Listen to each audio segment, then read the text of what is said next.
Hi all, നമ്മളൊന്ന് നോക്കാൻ പോകുന്നത് RCF ബ്രാൻഡിൻ്റെ ART710A എന്ന് പറഞ്ഞ ഒരു 10-ഇഞ്ച് ആക്റ്റീവ് സ്പീക്കറാണ്. ഇതിൻ്റെ ക്യാബിനറ്റിലോട്ട് വരികയാണെന്നുണ്ടെങ്കിൽ ഒരു പ്ലാസ്റ്റിക് എൻക്ലോഷർ ബോഡിയാണ് വരുന്നത്. പോളിപ്രൊപ്പലൈൻ കോമ്പോസിറ്റ് മെറ്റീരിയലാണ് യൂസ് ചെയ്തിട്ടുള്ളത്. പ്ലാസ്റ്റിക് ആണെങ്കിൽ കൂടി അത്യാവശ്യം ഹെവിയാണ് ഇത് യൂസ് ചെയ്യാൻ, കൊണ്ടുനടക്കാനൊക്കെ കുറച്ച് ഹെവി ആയിട്ടുള്ള ഒരു സ്പീക്കർ തന്നെയാണ്. നമുക്ക് ഡ്രൈവേഴ്സിലോട്ട് വരികയാണെന്നുണ്ടെങ്കിൽ ഇതിൻ്റെ HF വരുന്നത് 1 ഇഞ്ച് ത്രോട്ട് വരുന്ന 1.75 ഇഞ്ച് വോയിസ് കോയിൽ വരുന്ന ഒരു HF ഡ്രൈവറാണ് യൂസ് ചെയ്തിട്ടുള്ളത്. അതുപോലെ തന്നെ RCFൻ്റെ തന്നെ 10 ഇഞ്ച് 2.5 ഇഞ്ച് വോയിസ് കോയിൽ വരുന്ന LF ഡ്രൈവറുമാണ് യൂസ് ചെയ്യുന്നത്. അതുപോലെ തന്നെ ഇതിൻ്റെ ബോഡിയിൽ വേറൊരു ക്യാരക്ടറിസ്റ്റിക്സ് എന്ന് പറയുന്നത് നമുക്ക് ഹാൻഡിൽ വരുന്നത് മുകളിൽ മാത്രമായിട്ടാണ്, സൈഡിലൊന്നും ഹാൻഡിൽസ് ഇല്ല. അതുകൊണ്ട് തന്നെ വെയിറ്റ് ഡിസ്ട്രിബ്യൂഷൻ അത്യാവശ്യം നന്നായിട്ട് തന്നെ ചെയ്തിട്ടുണ്ട്.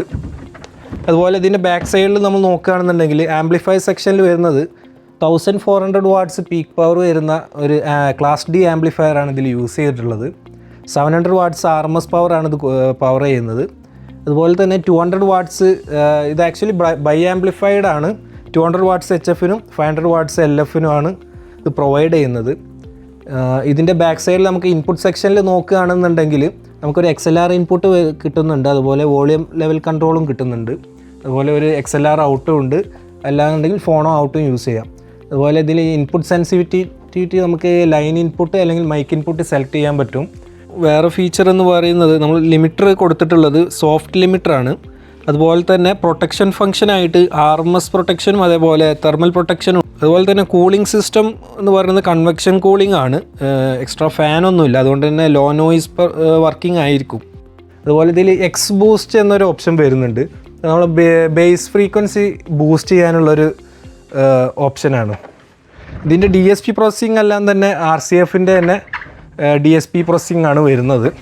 ഇതിൽ മെയിനായിട്ട് അവർ യൂസ് ചെയ്തിട്ടുണ്ട് എന്ന് പറഞ്ഞത് FAR ഫേസ് എന്ന് പറഞ്ഞൊരു പ്രോസസ്സിംഗ് ടെക്നോളജി യൂസ് ചെയ്തിട്ടുണ്ട്. അത് അവർ ഫേസ് അലൈൻമെൻറ്റ് കുറച്ചും കൂടി നന്നാക്കിയിട്ട് യൂസ് ചെയ്യാൻ വേണ്ടിയിട്ടാണ് യൂസ് ചെയ്യുന്നത്. കുറച്ചും കൂടി ക്ലീൻ ആൻഡ് നാച്ചുറൽ ടോൺ കിട്ടുന്നതാണ് RCF പറയുന്നത്. ഇതിൻ്റെ ക്രോസ് ഓവർ ഫ്രീക്വൻസി വരുന്നത് 1600 ഹെർട്സിലാണ് ഇതിൻ്റെ ക്രോസ് ഓവറിങ് വരുന്നത്. ഇതിൻ്റെ ടോട്ടൽ സ്പെക്ക് നമ്മൾ നോക്കുകയാണെന്നുണ്ടെങ്കിൽ ഇതിൻ്റെ മാക്സ് SPL എന്ന് പറയുന്നത് അവർ 129 dB SPL എന്ന് പറയുന്നുണ്ട്. അതുപോലെ തന്നെ ഇത് നമുക്ക് സ്റ്റേജ് മോണിറ്ററിങ് പർപ്പസിനും യൂസ് ചെയ്യാം. ഇതിൻ്റെ ഡിസൈനിങ് അങ്ങനെയാണ് വരുന്നത്.